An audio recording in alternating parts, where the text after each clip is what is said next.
My name is Jose Melendez, Campaign Director for the Taxpayer Protection Project at TPPF.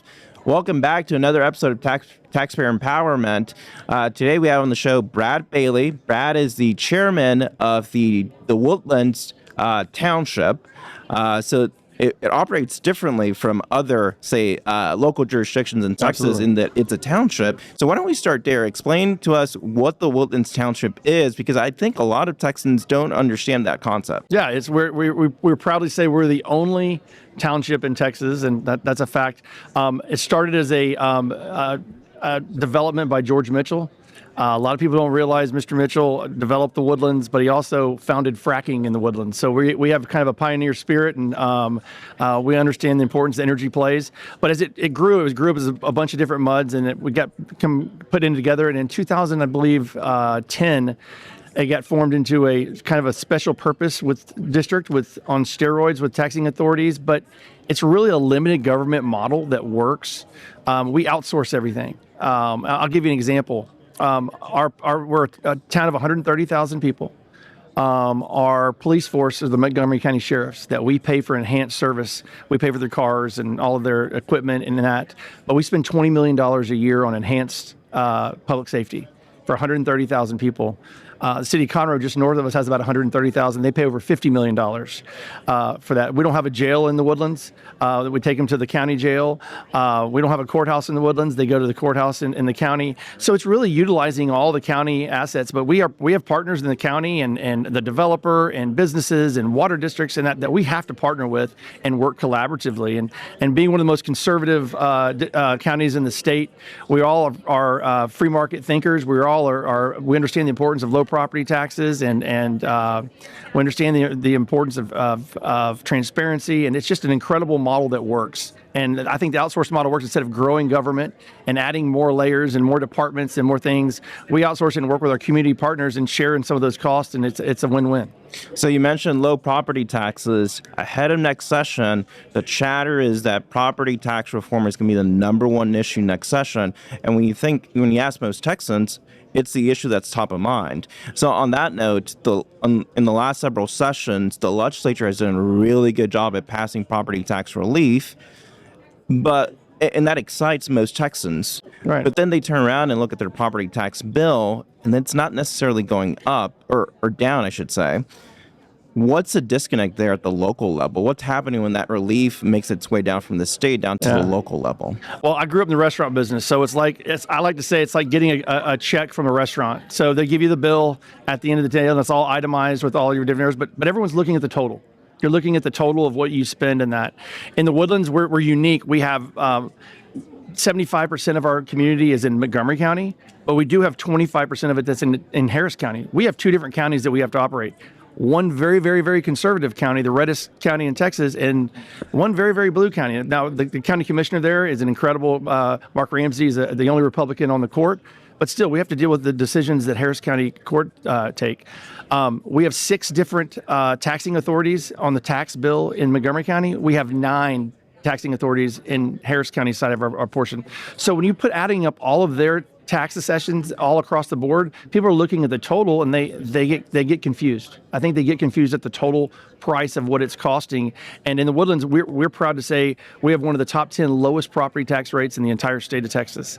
There's more to do with school taxes, I think, but then you have a lot of these other ancillary areas, Lone Star College and community college, that are also putting tax assessment on there. I think we got to look at the total process and what they're doing, because things are changing, and I think a lot of these people are kind of playing games with the way they do their tax rate and their homestead exemptions especially.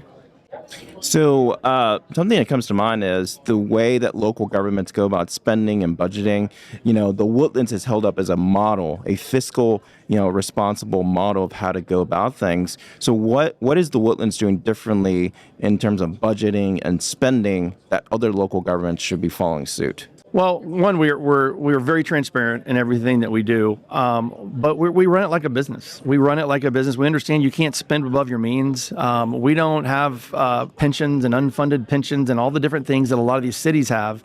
But what we do have is we have a unique opportunity where we put a lot of time and effort, and the developer did, of growing our commercial base. We have more Fortune 500 companies headquartered in the Woodlands than 5 other states do across the United States. That's pretty incredible. But the issues that we're seeing now with mergers and acquisitions are businesses are leaving. Not because they don't like the Woodlands or they don't like Texas, because they were bought by somebody and they're putting them together. We had that happen with Anadarko when Oxy bought them. They had 2 of our biggest office towers, and one day, poof, they were gone. That was a huge hit to our local economy. But we rebounded, and we recruited new companies to come in, and we sell the quality of life, we sell safety, we sell low taxes. All the things that the Texas Public Policy Foundation fights for day in and day out are what we're selling these companies on why to come to the Woodlands, and it's really worked. And now, currently, we have over 70% of our revenue that we collect come from sales taxes and use taxes. 30% come from property taxes. Most cities you see are the exact opposite of that. They're relying on that 70%. We're doing it by having a safe community, having incredible retail districts, great restaurants, but also having corporate headquarters where people live. We like to say the Woodlands is the number one place to live, work, play, and pray in the country. And you can do all that while you're working there and living in the Woodlands. So I think it's a unique model that works. Let's stay on the subject of local spending. So you constantly hear, this may not be the case in the Woodlands, but for a lot of jurisdictions out there in the state of Texas, local spending keeps growing year after year. In fact, we do research on this matter. We do research on the top 10 counties, cities, and school districts, and it's seemingly year after year when we publish this research, local spending continues to grow. What would you tell these local entities in terms of how to balance the need for paying services that are needed at the local level, but also, taxpayers' ability to pay for that? Well, you got to look, I think, at buckets, at essentials. And I think the word essential in different counties and different cities across the state are very, very different. Sure. The essentials in ours is the number one is public safety. You will not live in, you will not work in, you will not visit a community you don't feel safe. I honestly don't feel safe in Austin right now, but there's parts of this community you walk by and it's pretty scary. Homeless problems and that. But public safety is number one. We've got to make sure that we have cops on the street, making sure they protect us. We live at the our southern border is not just the southern border of Mexico. Our southern border is with Harris County, and we see a criminal element coming over. So making sure we protect against that. But when you fund those, you also got to look at, say, what's important after that.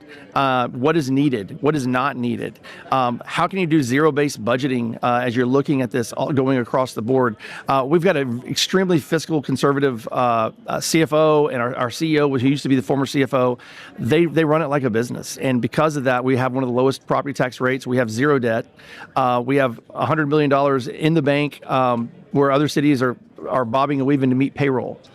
We have that example in Conroe, north of us, and in Houston, south of us. Literally, north and south of us are fiscally broke, and we have cash because we look at a different model. And the different model is do with what you can do, and make sure they're essential, but also be conservative about the way you do that and make sure taxpayers are not getting ripped off.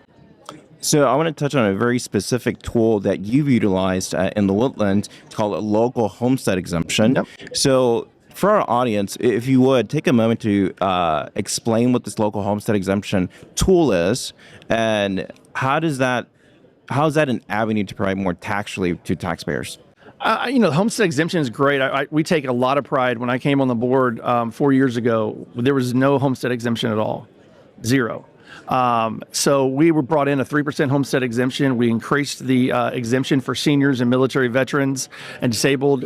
So making sure that you have that exemption, it's something you can grow each year. But we don't like to see, we lower our tax rate, but we don't try to play games with it. A lot of people try to play games with the homestead exemption and the tax rate. That's not transparent. And we want to make sure that we're always transparent about that and doing what we can. But we're also always looking at revenue streams that we can get things from. And I'll give you an example. When the township was created, we couldn't have mixed beverage taxes. Mixed beverage taxes were not part of our enabling legislation. They were being collected by the comptroller and TABC. They were paying it. We've got a booming restaurant and bar scene. And we came and changed the legislature.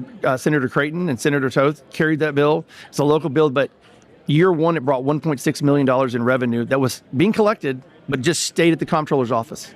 So diversifying your bases, I think, are really important on tax bases, but that homestead exemption plays in on everything that you do, and it shows value and appreciation to the homeowner. I love the way what the governor's proposed, but also the lieutenant governor has proposed as a really good the double nickel plan that he has, Sure. and looking at how you can lower the homestead exemption down to 55 as a almost 53-year-old. I like that idea, but we've got a large part of our community that's in that bucket, and we need to explore options and how we can blend the governor's plan and the lieutenant governor's plan and be what's best for Texas. Well, you're talking about the state, so let's stay on that subject. As a follow-up, do you think the state can play a role in terms of encouraging or even requiring localities to use this kind of tool, to use a local homestead exemption? Well, yeah, I think you've got to be what gets. I'm a big believer in what gets measured gets done, and TPPF measures so many data and analytics and things. So I think that's definitely a tool that we need to look at across the state and how we can best utilize it as a state, but not let people play games with it. That's what frustrates me, as how they can play games with the homestead exemption by having a fact-based, rule-based. Here's what it is and here's what it's not. Offer from the state, I think, would be a good first step to doing that. But there's also communities that may want to go above and beyond that. We also got to realize that there's communities like the Woodlands Township that's doing it right and looking at doing it right, how we can protect our taxpayers and have a very, very low tax rate. And then there's people that are doing it wrong. How can we use the ones that are doing it right as an example and to show that this is the better way of going about it? So as a final question, if there is one reform that you could implement, whether at the local or at the state level, that would ensure that tax relief actually reaches taxpayers, what would that be? I believe two things. I think the homestead exemption is one. I think that is a great tool that we need to look at and how we can expand that. But number two, I believe it's economic development. I think looking to diversify our tax bases. How can we get more Texas cities and counties into the bracket of looking at generating 70% of the revenue off of use tax, sales taxes, and things like that, versus having the opposite, where 70% of the revenue is coming from property taxes. And they're relying on keeping a healthy business environment, recruiting people here, making sure things are safe, making sure the roads are good. That's what makes a community really, really great and special. Not just trying to dole out taxes on property taxes and play games with the tax rate. So I know economic development's not talked about a lot, but as I said earlier, in the Woodlands, we see our booming commercial districts really help lower the tax rate. They help lower the burden on ours. We just saw this last year, Jose, $7 million over in our sales tax collection than what we budgeted the year before. $7 million, and this is not the greatest time for our economy right now. But we're seeing that because we're bringing in quality. We're not just bringing in quantity; we're bringing in quality. We're working with our local commercial districts. We're working with our mall. Our malls today are not the malls of the '80s. I mean, it's a paradigm shift of what's going there. How are we looking at the mall in a new way? How are we looking at attracting people? And we have Market Street in our community, which is a high-end, walkable space. It's beautiful. It looks like Rodeo Drive now because of all the different people that are moving from the Galleria where crime is hitting. Well, Brad, as someone who's done the Woodlands Marathon, I've run exactly through where you're talking about. All right, good deal, good deal. Let's see. I mean, but that's an example. People come to we have a lot of special events where people come from all over and they stay there. And actually, we've had at corporate headquarters, CB&I relocated from another state because someone ran the marathon and they came there, or the triathlon, the Ironman. Sure. And they saw it, they trained there, and they're like, wow, this is an incredible place to live, work, play, and pray. And they moved their company here. So economic development is a part of this conversation, and the governor has done a great job, but how we can go tell our story across the country to recruit the best companies here that believe in Texas and believe in our values, I think is important, a part of the formula to protect the taxpayer. Well, Brad, thank you for joining us today, and thank you for your leadership. All right. That'll do it for this episode of Taxpayer Empowerment. Until next time.